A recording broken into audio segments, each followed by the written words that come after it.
لمن حمده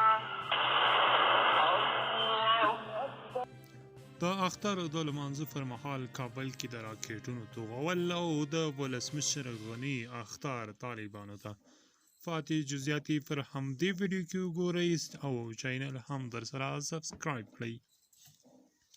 نن سهار د اختر لمانځه پر مهال چې په ارګ کې د ملي اردو د یو سرتیري په امامت ترسره شو، پر مهال یې 3 راکېټونه پر کابل وتوغول شول چې یو یې ارګ ته نږدې په ګلبهار سنټر ولګېده، یو یې د عیدګاه جومات شاته او یو یې چاودنه ونه کړه.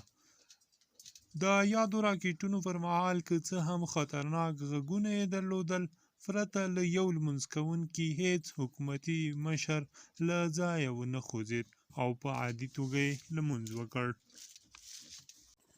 بلخوا ولسمشر غني وایي که طالبان فکر کوي چې په راکېټونو به حکومتي مشران وویرو او کابل به ونیسو، دا خوب به ګور ته یوسي.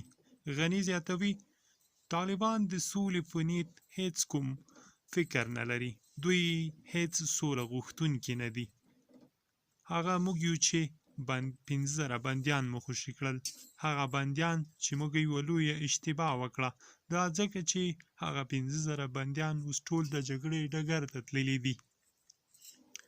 بهرنیان هم په دې غلط شوي دي چې په دوی یې سوله غوښتونکي یاد کړي دي او په دوی یې داسې ګمان کړی چې ګوندې طالبان سوله کوي، خو نه، طالبان هیڅ د سولې په ارزښت نه پوهیږي.